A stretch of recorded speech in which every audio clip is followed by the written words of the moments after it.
Okay, guys, is my screen visible?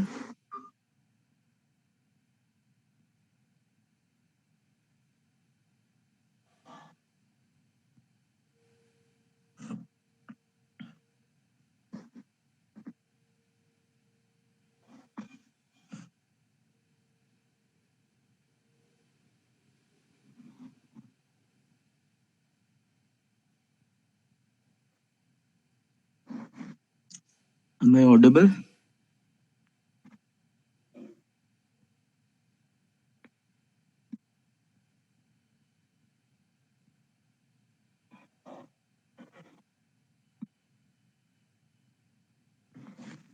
Hello? I'm audible, right? And my screen is also visible. So we can start. Okay. So we'll start today's session, which will be live session 2 on this welding metallurgy course. And in this session, what we'll discuss a few concepts on like TTT diagram, CCT diagram, some carbon equivalent thing, Shapley diagram, the things which you have come across in the earlier week, right? So we'll try to solve a few conceptual theoretical concepts and also some numerical problems. So let us start. Now, in question one, it says for the transformation of liquid phase to solid phase at the equilibrium melting point, which one of the following is true? It says that free energies are equal or free energies of solid phase is higher than that of liquid phase, or free energies of solid phase is lower than that of liquid phase, or none of this. Uh, so can you tell me which one will be the right one? The energies Sorry. are equal. Right. So if you see in phase transformation, it is kind of phases in material. It may undergo different kinds of changes as a function of maybe temperature. So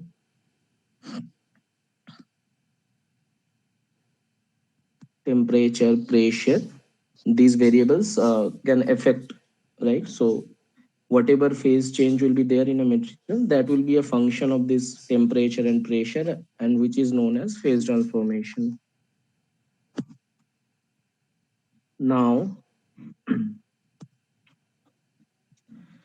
now if you see the control of a structure and hence these properties of material, that is often achieved by this deliberately inducing or suppressing this phase transformation, and free energy is crucial in that term. So free energy change is crucial to define what transformation would be there in your phase, and that defines the phase change in your material. So like if you see in for a single phase material, not for a single phase material, a material can exist in a three kind of phase, right? Solid, liquid, gas. So let us uh, try to figure out what happens during solid to liquid or liquid to solid transformation. So if we try to draw a graph over here, so this is your free energy axis, and then this is your temperature axis. Now there will be two graphs over here, right? So this is your, what is this point? What is this point? This is your equilibrium melting point, है ना? So this is your equilibrium melting point, and this is your free energy of liquid. So basically, I'm trying to revise the terms which you have gone through in your earlier week. So this is your free energy of liquid. This is your free energy of solid, right? Is it correct or wrong?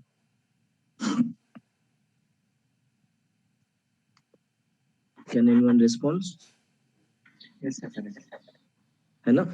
So if you see this, if this is your TE, equilibrium temperature, now below TE, what happens is G of this solid, that will be less than equal to G of your liquid, right? So that is why material exists in your solid state. And what happens above TE? Above TE is G of liquid will be less than equal to G of solid. That is why material exists in a liquid state.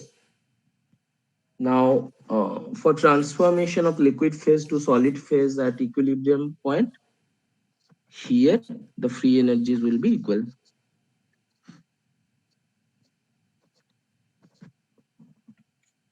right? And okay, there is one another question: what will happen uh, above T and below T in terms of transformation from liquid to solid? Okay, we'll move to the next question. So, by which mechanism phase transformations occurs? Nucleation, restoration process, nucleation and growth, or diffusion? So, what kind of mechanism infer the phase transformation process? So, you have heard of nucleation and growth, right? So, if Yes, you see in nucleation and growth, there also these free energy terms also come into picture. And if you see that when magnitude of this delta G means change in free energy,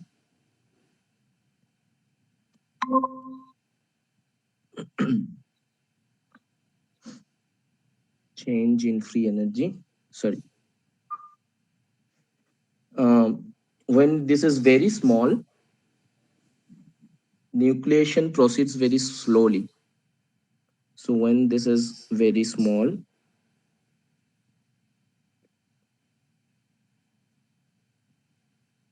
nucleation proceeds very slowly, correct? Now, with large supercooling, so supercooling in the sense you are transforming your liquid to solid with some amount of change in delta T, है ना? So with large supercooling, what will happen? This magnitude of energy change will increase,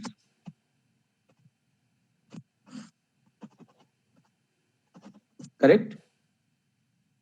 So there can be different scales of time, right? It can happen from millisecond to years uh, to to to transform to transformation to be complete, right?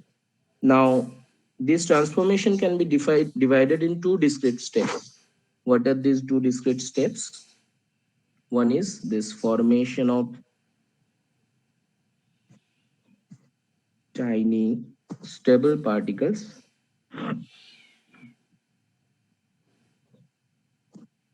which is called nucleation. And then with time, what will happen? There will be increase in size, increase in size of these stable particles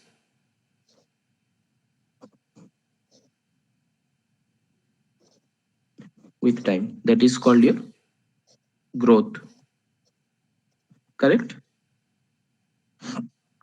These points are clear. You have come across these things in the video lectures, right? yes, sir. Okay. So we'll move to the next question. So here also this graph will figure out the thing again. What will happen? Let me draw it again. So this is your TE. This is temperature, and this is free energy.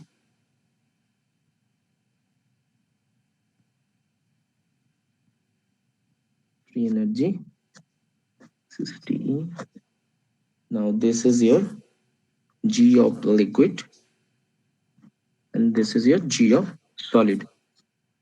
So there are few statements. It says that above melting temperature, the transformation process cannot proceed further. Is it true or false?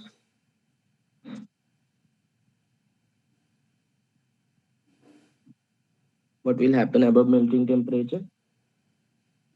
So above melting temperature, if you see, liquid is having a lower free energy. Liquid is having a lower free energy. Now, if you want to transform liquid to solid, if you want to transform liquid to solid, you have to grow from here to here, है ना? So delta G above melting temperature, that will be positive. So if delta G is positive, it says that the nucleation process means whenever the delta G will be positive, the nucleation process is not likelihood to happen.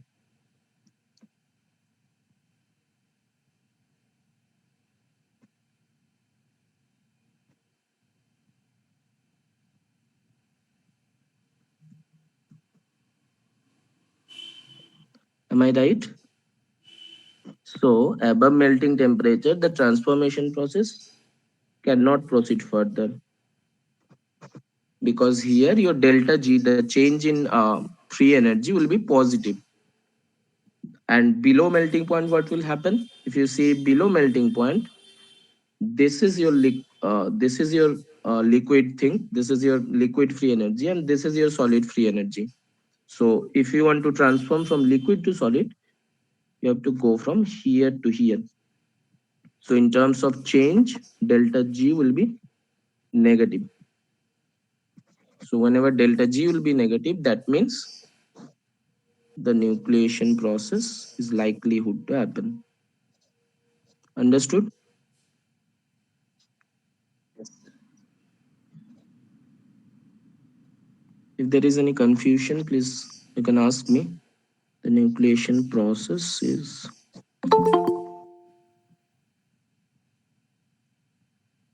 likelihood to happen.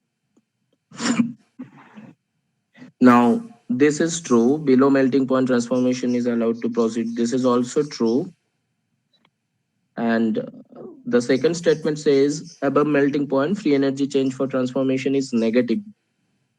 Uh, we discussed it above melting point, the free energy change is positive. So this is false. Okay.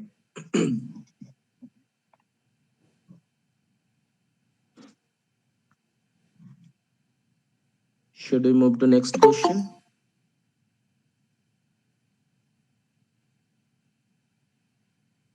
Yes.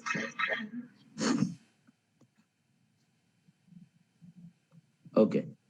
So uh, again, this question is also from this nucleation and growth. Which of the followings are true? If R is very small, that is less than equal to, let us say this is equal to, or leave it, less than critical radius, it will form stable nucleus. Is it true?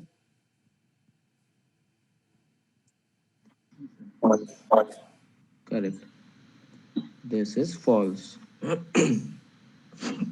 And of course, after critical radius, whenever the particle size is reaching this critical radius, that becomes the supercritical and forms stable nucleus. Okay, let us refresh the concept once again. What will happen in terms of means what will be the effect of this critical radius in terms of this nucleation and growth? uh, Let us assume you have this liquid domain, field of all liquid. So we can understand this in terms of two ways. One is this surface area by volume ratio,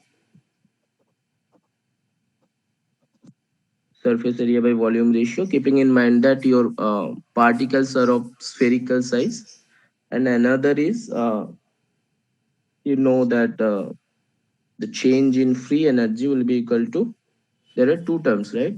One is surface free energy and another is what?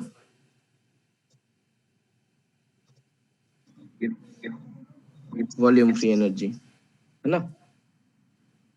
Now, uh, let us try to understand from this perspective. If you have this liquid domain, and below this equilibrium temperature there will be this liquid to solid transformation. Means whenever this liquid to solid transformation, there will be this small embryo will starts to form over there, and then they will grow as a solid particle like this from this liquid domain. Now, birth of this new stable phase to form any tiny phase energy to be supplied during this transformation. Now, what will happen uh, in terms of surface area to volume ratio? If you assume this as a spherical particle, this will be 4 pi r square divided by 4 third pi r cube. It will be 3 by r. Correct. So surface area by volume ratio for a spherical size particle is 3 by r. Now, what will happen for a very small r? If let's say r is tends to 0, what will happen? Surface area by volume ratio will tends to infinity. Correct. So initially what will happen? It will be preventing the formation of new interface. So initially it will be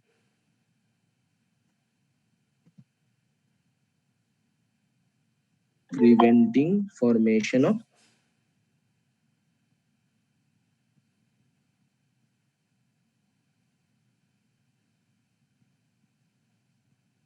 new interface. And initially it is called embryo, है ना? Whenever it is not stable as such, or it has not been reached its critical radius, until and unless it is not reaching the critical radius value, it will not be stable. So at that time it is called embryo, and whenever it is reaching this critical value, after that this critical value is mm, getting into this supercritical thing and finding it as a stable particle. Now, after that, at one point of time, with increase in r,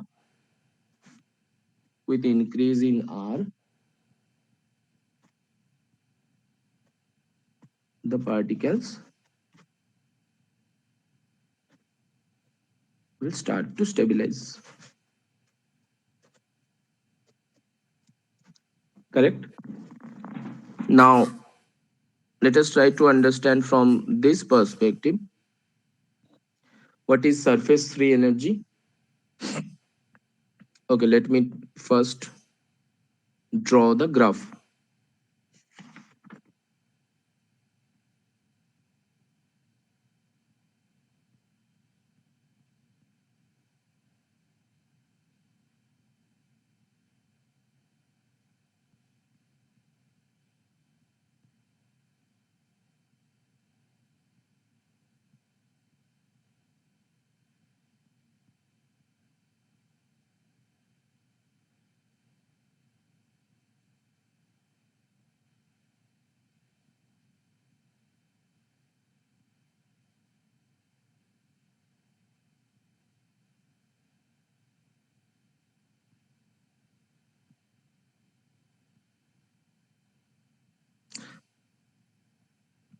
Okay. Initially, can you tell me what is this graph?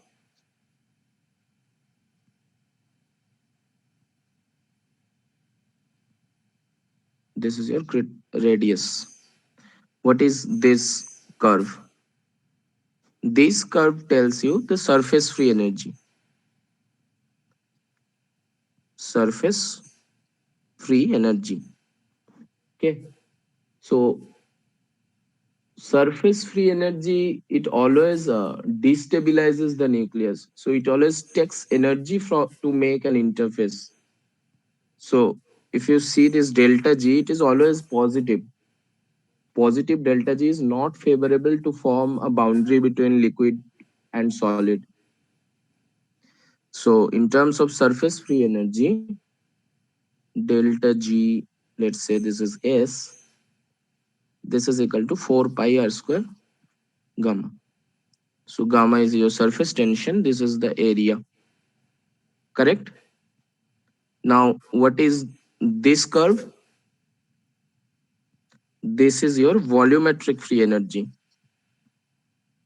Now, if you see this volumetric, or you can say it as bulk free energy, it always stabilizes the nucleus. It releases energy. So, delta GV is equal to 4 third pi r cube into, let's say, this is volumetric free energy per unit volume. So, if this is per unit volume, that into volume is will be equal to the volumetric free energy. So one is going into the negative region, which is favorable to form this boundary between liquid to solid and favorable for transformation. And another is at the positive region.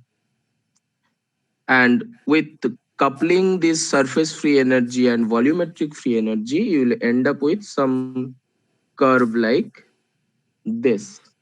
So initially there will be increase and then it will start to reduce. Correct? Up to this much understood? Yes. So wherever this is starting to reduce up to this point, this is your critical radius, right?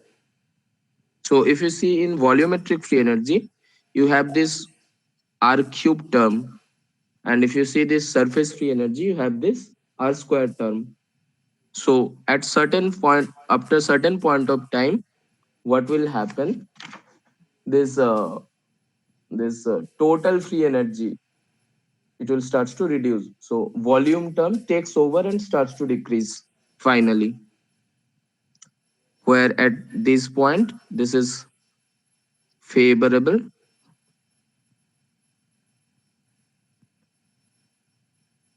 to form this stable nuclei.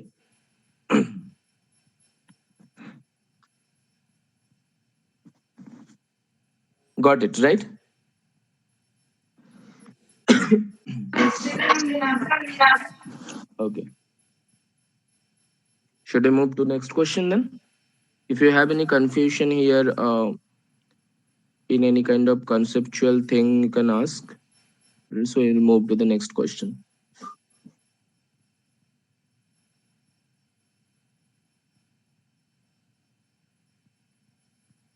Yes.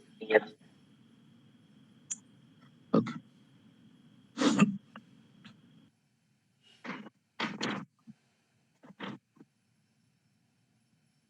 Can you tell me what will be the answer here? The critical radius of nuclei.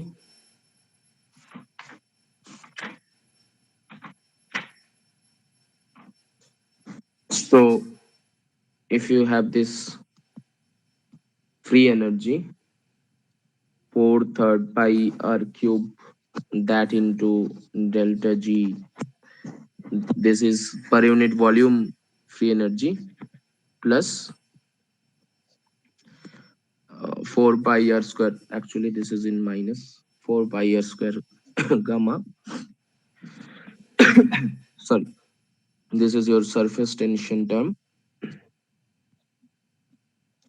Now, to find out this critical radius, so you have to find out critical radius where this free energy will be optimal. So this is some simple math. What we'll do is d delta f by dr, that should be equal to 0. That's how you find out this critical radius, and you'll find I'm not deriving the term again and again. So you can derive the thing by doing this, the by doing this differentiation. So r square will be finally come out as to gamma by delta G. Now, if this R star is coming as 2 gamma by delta G, what will be the, can you tell me what will be the answer?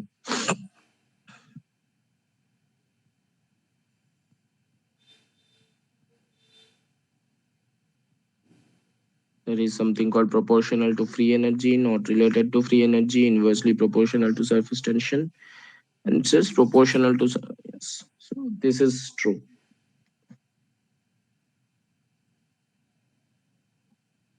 Right or wrong?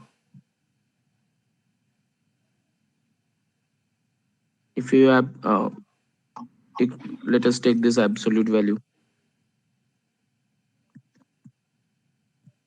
If you are having any confusion, if you are having this absolute value, so R square is proportional to this surface tension term, correct? Yes. Now, this is again a little bit tricky question, you can tell, but this is not that tricky. But yeah, um, simple as well, of course. So in question 6, it says that you consider a homogeneous nucleation of a spherical solid in liquid, and then for a given undercooling, if surface tension of a nucleus is increased by 20%, you have to determine the corresponding increase in the critical radius of nucleus. Without doing anything, can you tell me? Let's say you have these two questions are, you can think it up as equivalent question related. Just now you have figured out that critical radius is proportional to surface tension term.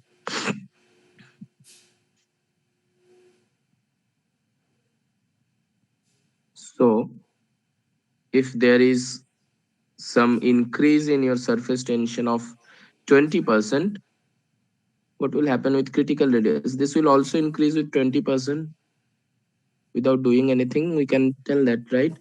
This is directly proportional. So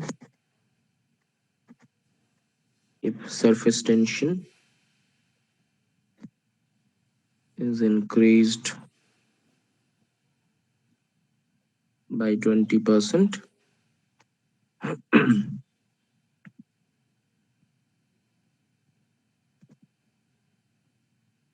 critical radius will also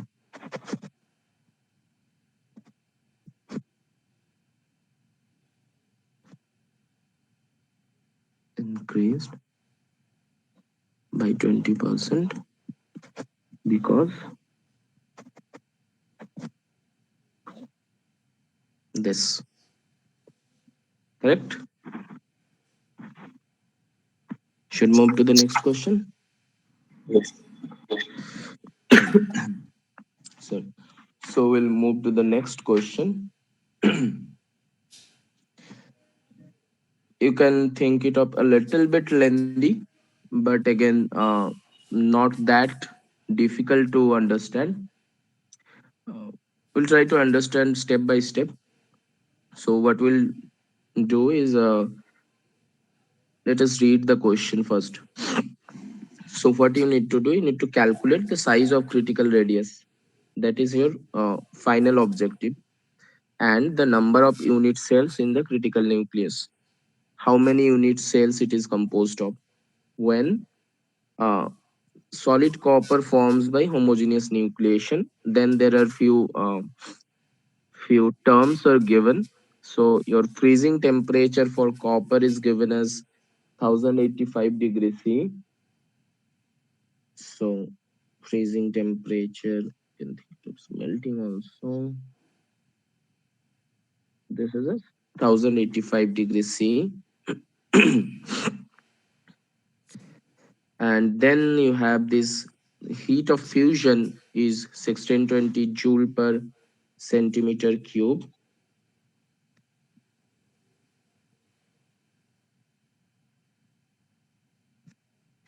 And then you have this solid liquid interfacial energy is minus 177 Gamma is given as 10 to the minus 7 joule per centimeter square. And then you have this typical undercooling value is given. Delta T is 236 degrees C. And then for copper, lattice parameter. So you're aware of this lattice parameter? What is lattice parameter?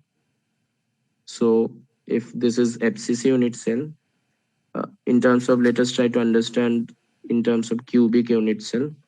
I will not explain what will happen with FCC. So with cubic unit cell,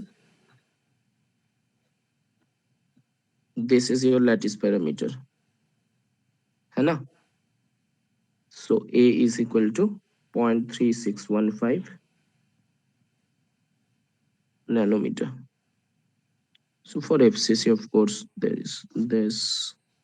will be 6 in between and 8 corners. So half into 6 plus 1 by 8 into 8, 4 equivalent atoms. Maybe you have go through these things in your metallurgy course.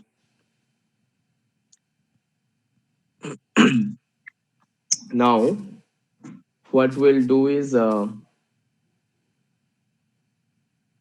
how can we figure out this critical radius, size of critical radius?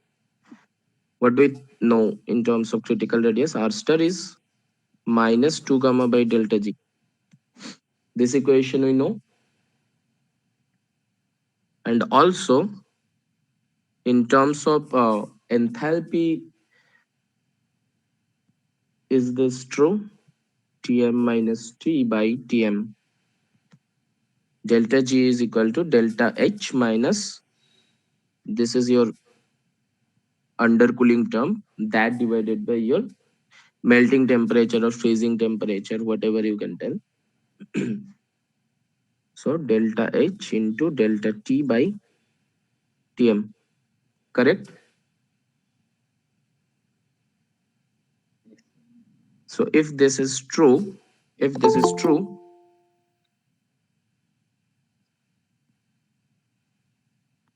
R star will be what? R star will be minus 2 gamma into Tm, that divided by delta H into delta T. So you convert the temperatures in Kelvin. So the Tm is 1085 degrees C, that you should convert to Kelvin.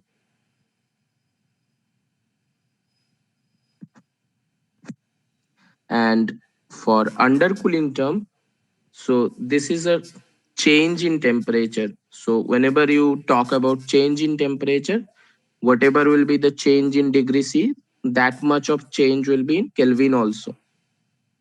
है ना? So in terms of delta T, you take it as 236 Kelvin. Now with this numericals, you have given Tm is given, gamma is given, delta H is what? This is the enthalpy. So enthalpy means this is basically a heat of reaction, correct? So if this is the heat of reaction, you have this heat of fusion. So you can take it as 1620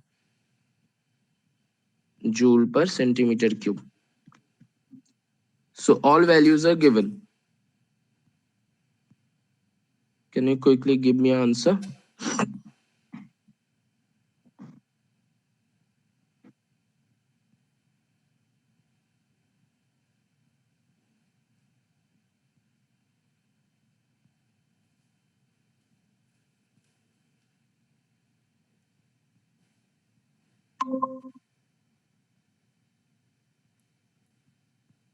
One point two five into 10 raised to minus 7.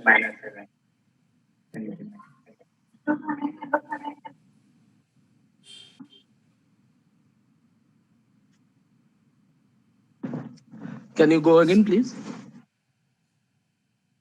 1.25 1.25 into 10 raised to minus 7 centimeters.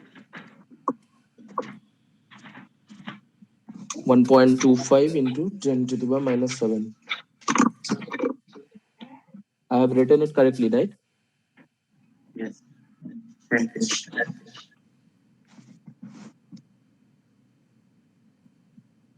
So the unit is Centimeters. okay. So if this is the value of your critical radius, let us find out what will be the volume of the nucleus. Keeping in mind that, sorry, this will be a spherical particle.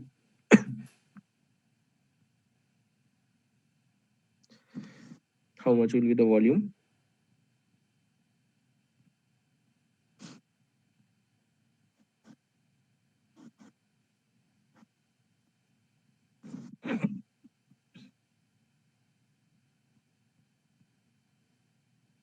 So this part you have calculated. This part we have calculated. Size of critical radius. Now we will be calculating number of unit cells in the critical nucleus.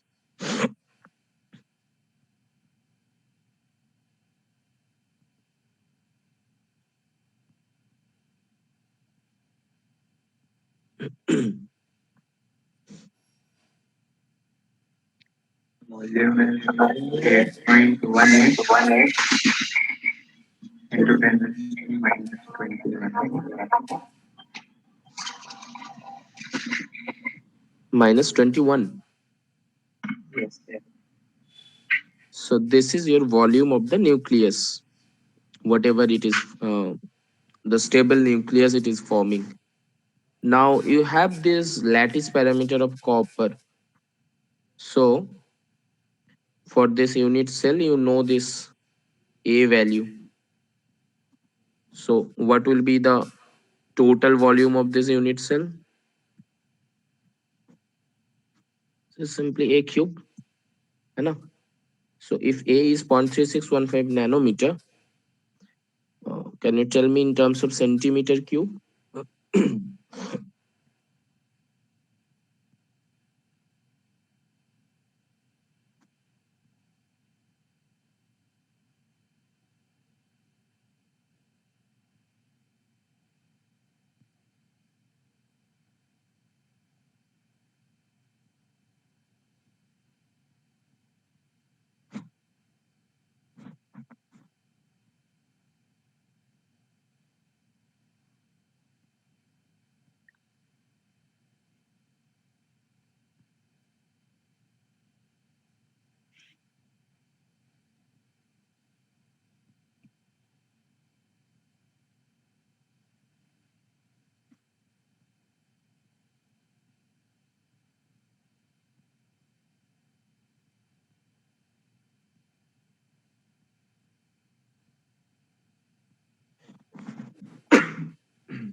3.15 into 10 raised to minus 22.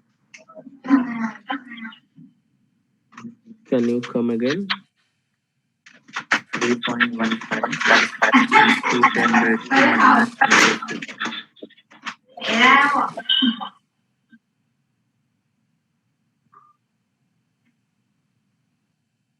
3.15 into 20 minus 22. minus 20, 23 23. centimeters.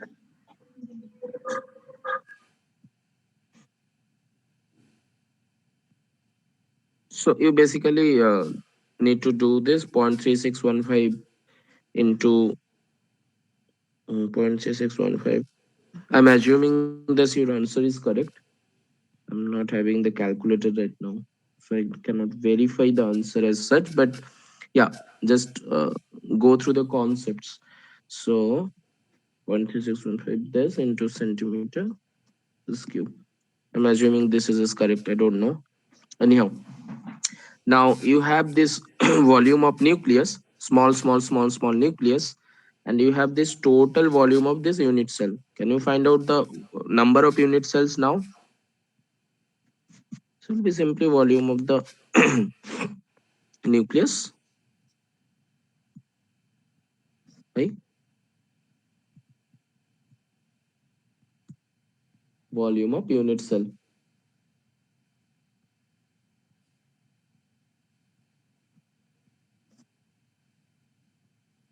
Just the ratio of two volumes. How much? 59 Okay, we'll take the minimum integer.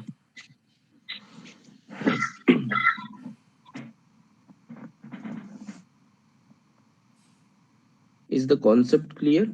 How I have come across this radius term, and then why this is number of unit cells is coming as 259.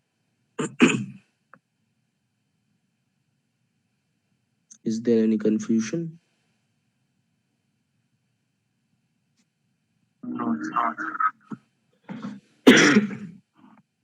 Okay, so if there is no confusion, move to the next question.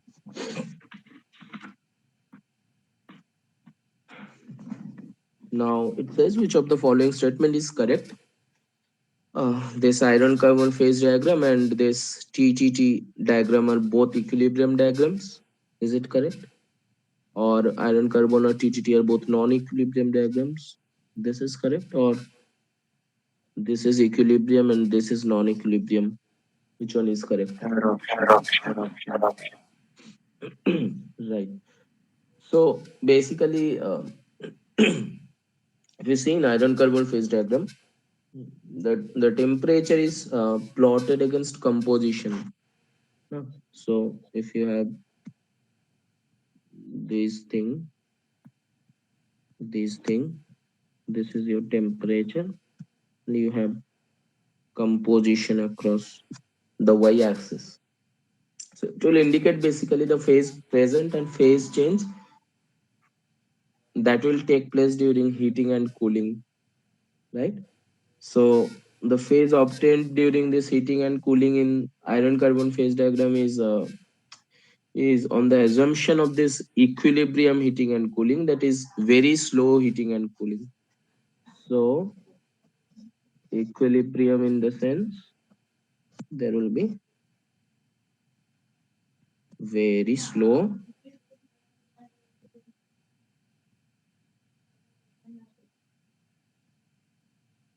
there will be very slow heating and cooling. Now, for practical purposes, the equilibrium condition are not possible, and so the actual phase present during non-equilibrium conditions are not possible, and it is like actual phases present during this non-equilibrium and heating and cooling cannot be determined through this phase diagram.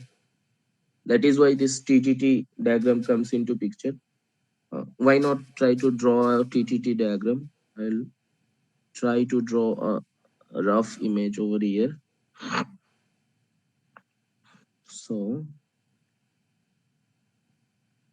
this is your temperature.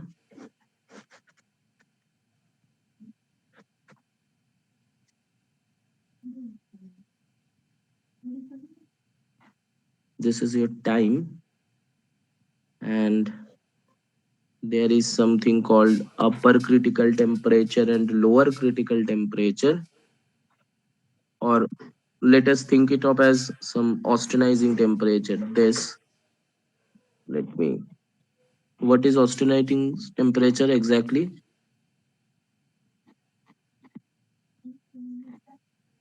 This is 723 degrees C.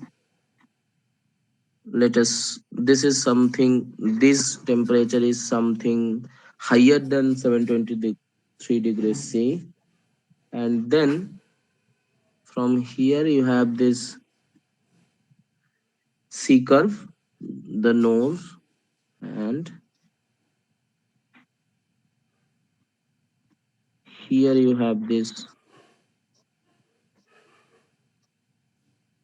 Martin transformation. Let's say this is 50% transformation. This is, let's say, 20% transformation.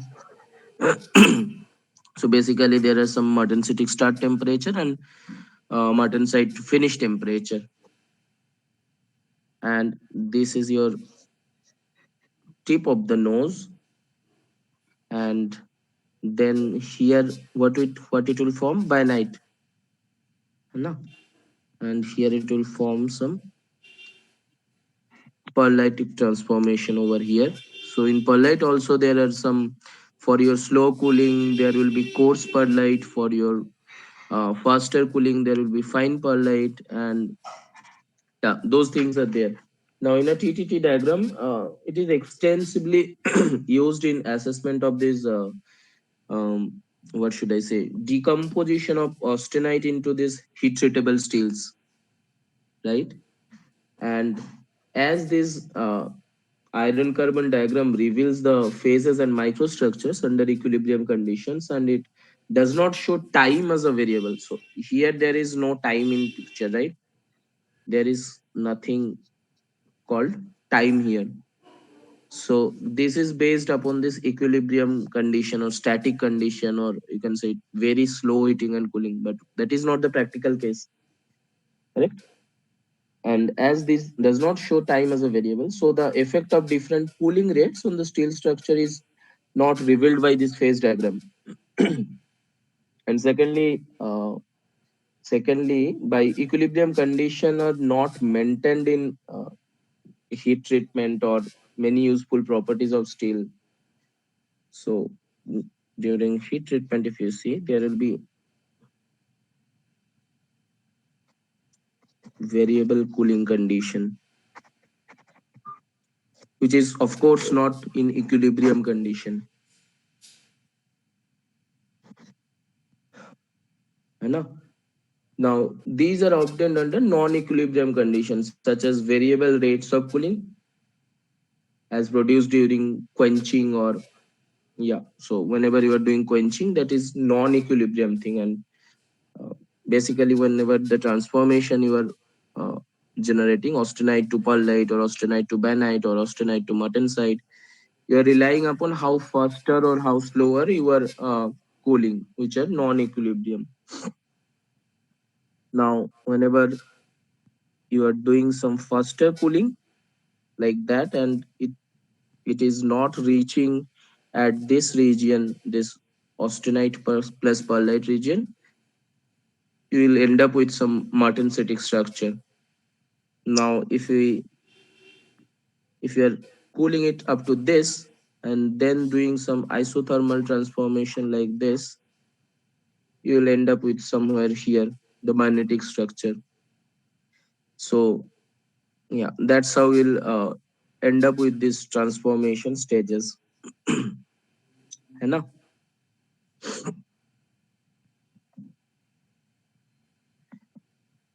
Okay.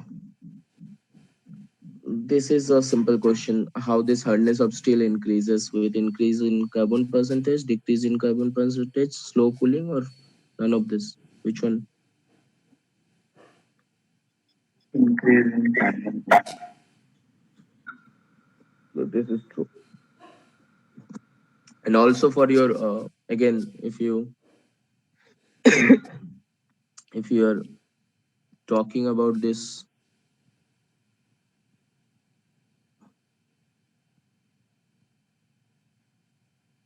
can I copy it?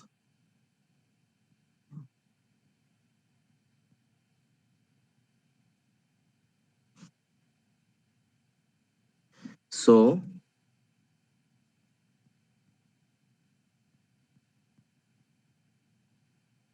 if you are talking about this TTT diagram, of course with faster cooling, sorry,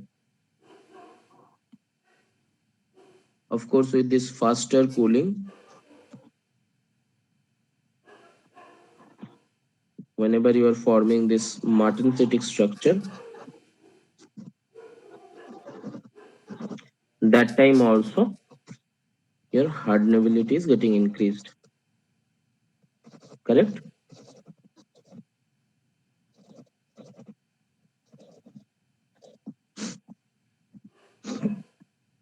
This is true, right?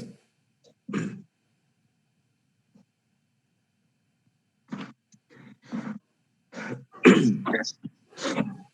Now this perlite is combination of what thing? Right. And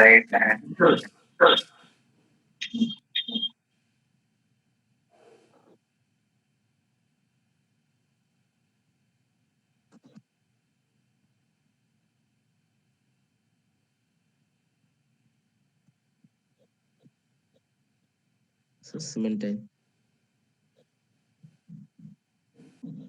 Okay. These are some objective questions. So of course, there's a known for you. Now let us go into something called CCT diagram, continuous cooling transformation. Which one will be true?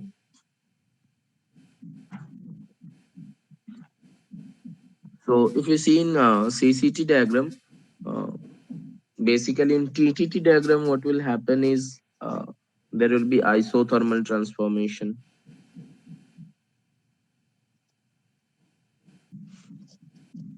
है ना?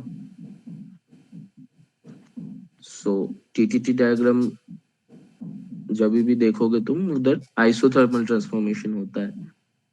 And rarely any steel is quenched to a constant temperature and isothermally transformed. You cannot see any steel is getting quenched at a constant temperature. So it always happens at a continuously cooling thing. So it is a continuously cooled from austenizing temperature to room temperature at different cooling rates. So CCT diagram takes care of that thing.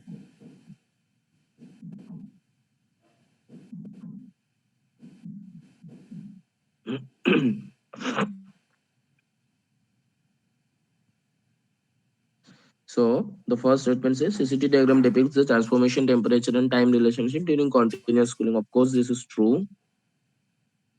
And then it says the specimens are cooled from austenitic range at a constant cooling rate and paletic start. And this is also true. है ना? Here also you're depicting whenever when this paletic thing is getting started and finish points.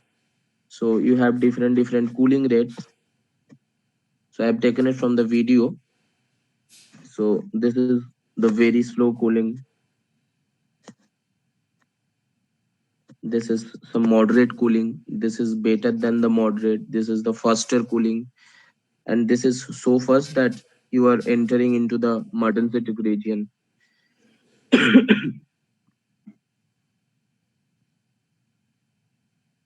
Right? So these are the known things for you. So if this is something around less than minus 35 degrees C per second, less than this, here all the regions will be all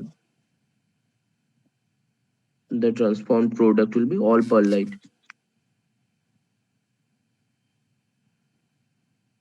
correct?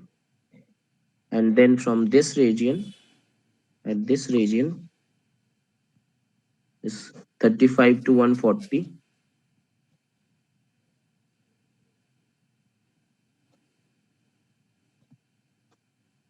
What we will have? We'll have this pearlite plus martensite. है ना? Up to this, from this to this region, from this to this, and above 144, 140 degrees C per second, this will have all martensite.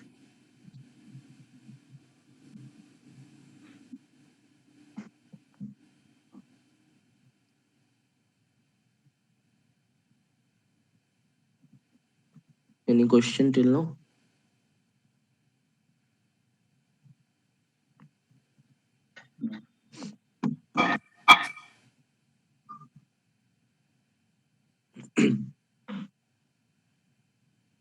Move to the next question.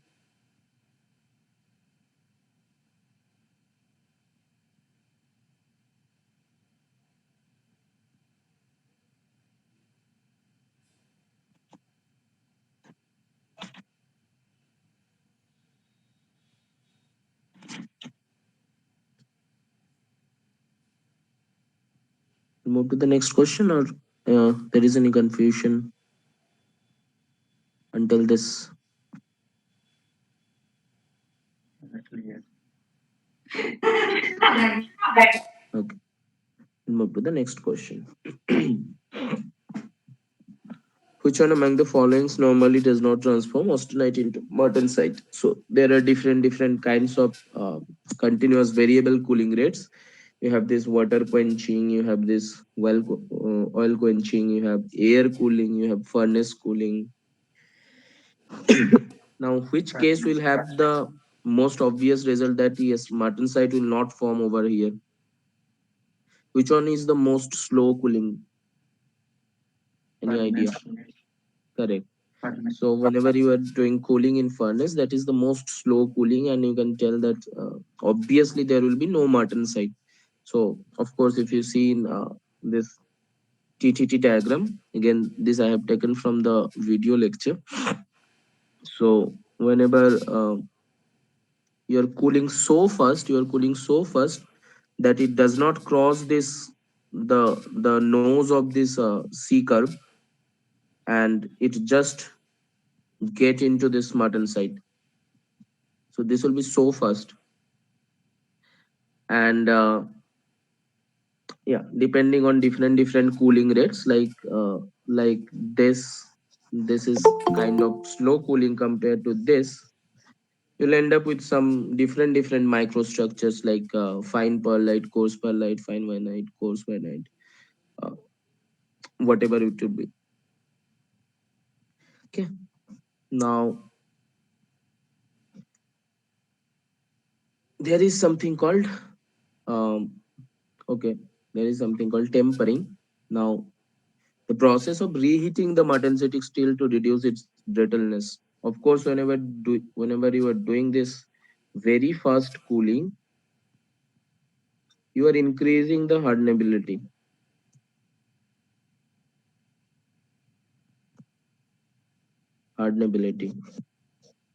In terms of increasing the hardenability, what you are reducing?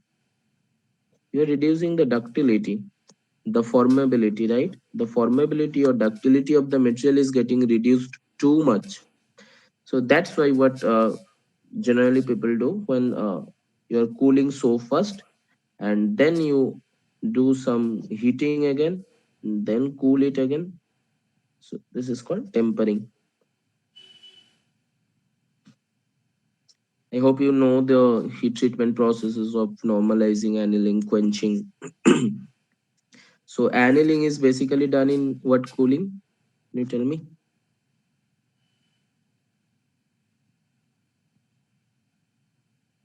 This is done in furnace cooling. The normal cooling or normalizing, this is done in air cooling. Quenching, you can do it in water or well bath. And tempering is this thing. You are cooling and then reheating the thing, and then again you are cooling. Maybe we'll go through this heat treatment processes in our later lectures. We'll see.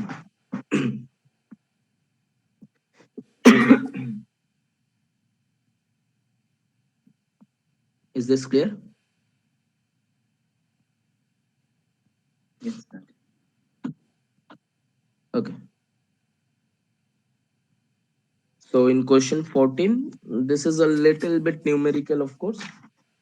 This is from phase diagram. So it says that you have this 99.65 watt percent of Fe and 0.35 watt percent of carbon alloy at a temperature just below the eutectoid. You need to determine the following. What is the fraction of total ferrite? What is the fraction of pro-eutectoid ferrite just before the completion of this eutectoid ferrite transformation. Okay, let me draw the figure. Then it will be easier for you to calculate the thing. So if this is alpha ferrite, this is something like this, right? This is this, it's like this. This is the eutectoid composition. What is eutectoid carbon thing? 0.8%. This is correct, right? 0.8%. Now this is your gamma phase, gamma austenite. You have this alpha plus gamma over here, and this is how much? Point 0.02, if I'm not wrong. This is 0.02. Correct, Yes. now? Tell me if I am wrong. And then you have this composition 0.35 weight percent. So let's take somewhere here 0.35 weight percent. And at the end you will have this 6.65% carbon. Then you need to find out the total fraction of total means the fraction of total ferrite, fraction of this pro-eutectoid ferrite before this transformation happens, the eutectoid transformation. And once you get this pro-eutectoid ferrite and total ferrite, you will finally end up with finding this eutectoid ferrite. Please try.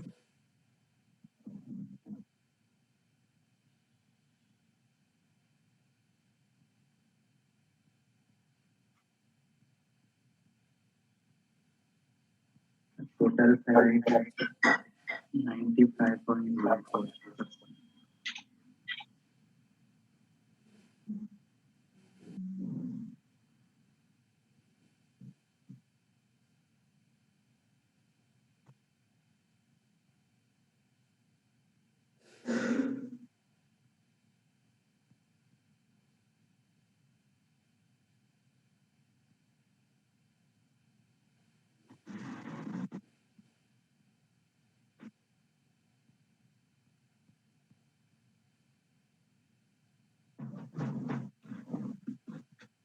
Did anyone tell anything?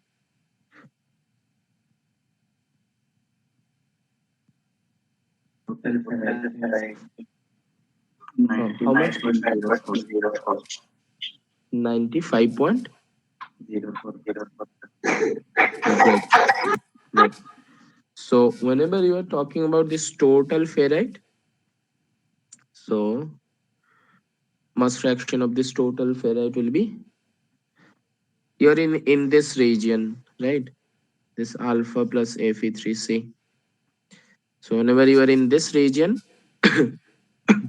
sorry, whenever you are in this region, okay, here in this region, m of alpha will be 6.67 minus 0.35. That is, if let's say if this is my tie line,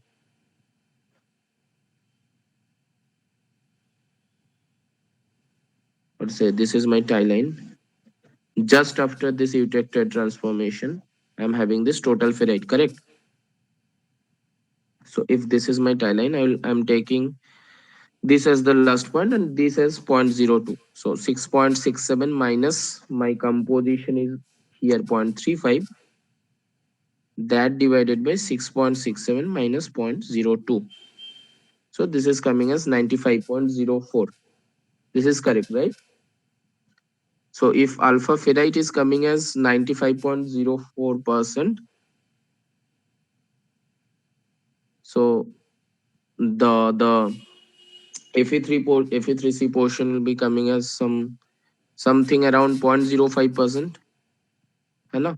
If this is 95, so this is something around point 0, not percent, sorry. Uh, this is 5%. Correct? Now, What will happen for pro-ejected ferrite just before this transformation? Somewhere here.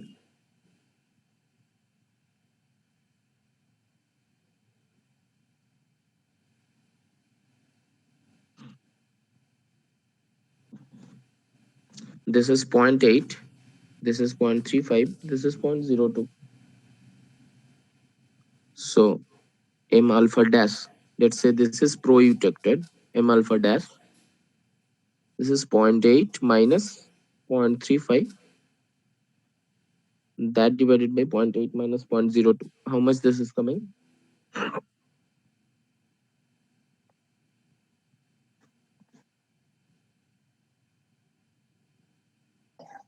57.69.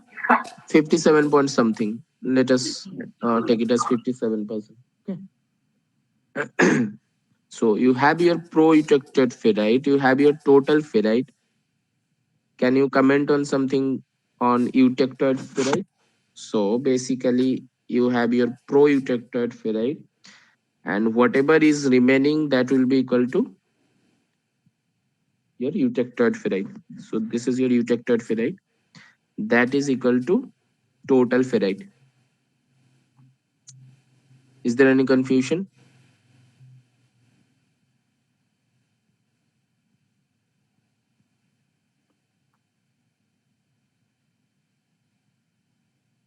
So this is pro-ejected. This is ejected, and then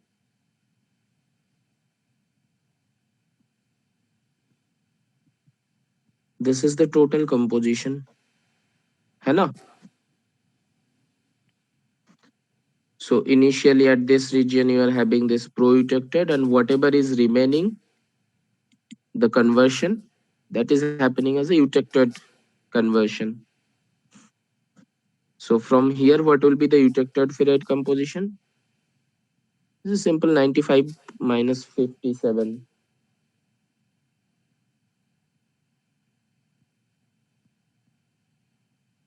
something around 0.36. कितना आ रहा है?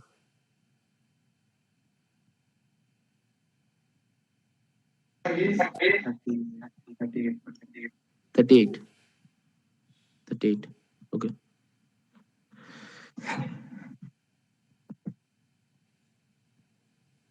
Clear? Yes. Great. Okay. This is the last question. This is my last question. So this is from Shapley diagram. Again, you need to do some um, rigorous equation solving. But yeah, this is only the equation. There is not much in the sense of understanding the physics again. So here you have this chrome equivalent equation is given, nickel equivalent equation is given, and then you're welding with a filler metal, and where this base metal and filler metal are having different compositions, where these compositions are provided.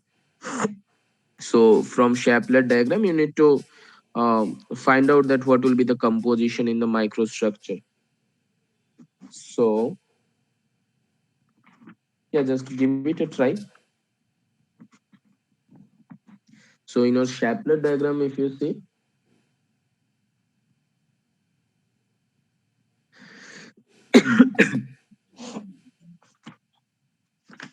what is the x-axis in Shapley diagram?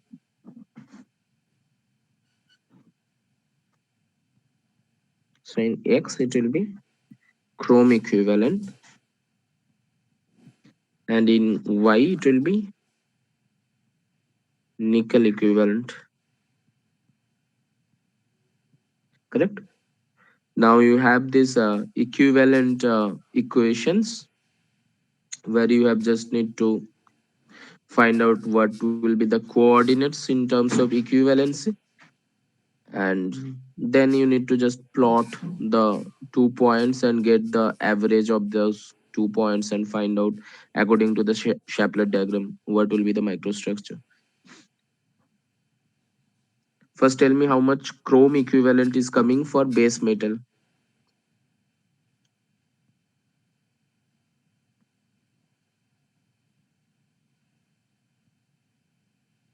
1.5.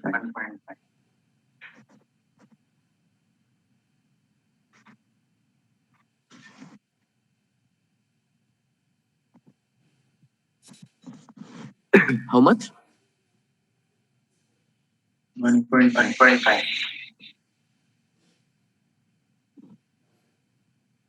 1.5.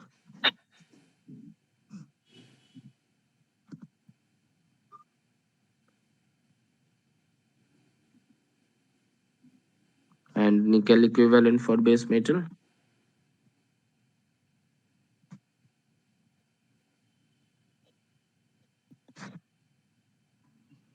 9.9. 9.9. So your coordinate is coming as 1.5 and 9.9. Now chrome equivalent for filler.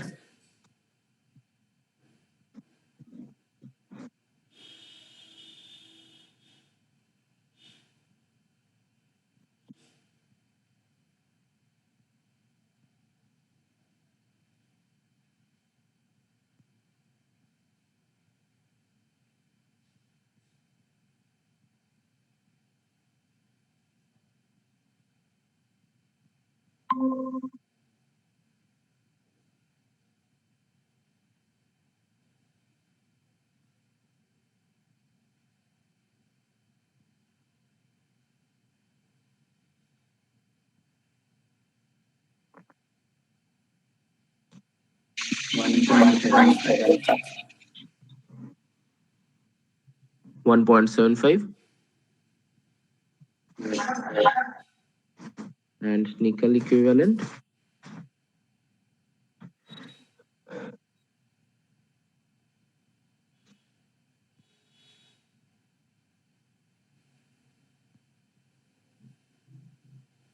You should have question. How much? How much?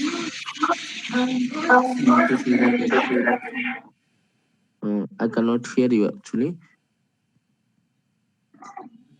Question. uh,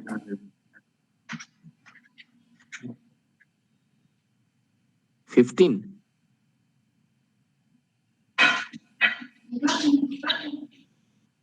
You need to see the question. Oh, sorry, sorry, sorry, sorry, sorry, sorry,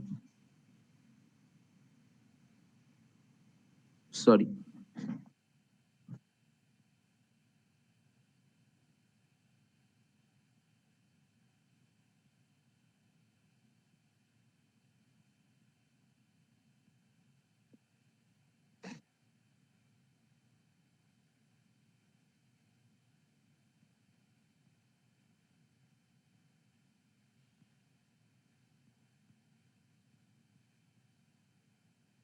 15.4. 15.4.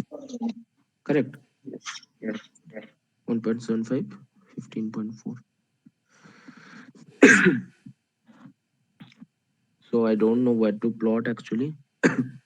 Let us find out the average. Why don't we find out the average directly before placing the point at here? So 1.5 by 1.75 by 2, that comma 9.9 plus 15.4 by 2. How much?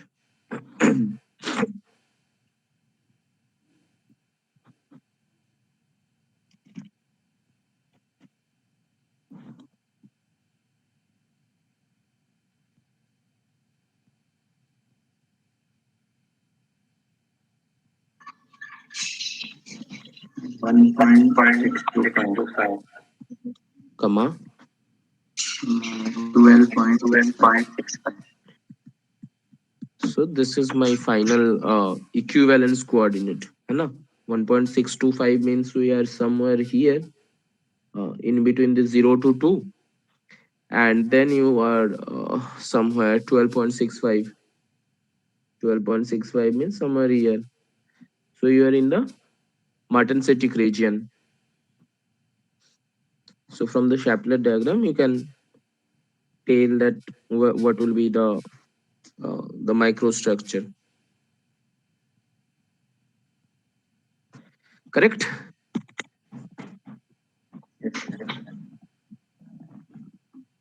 If any doubt, any confusion, you can ask, or else we'll finish it here.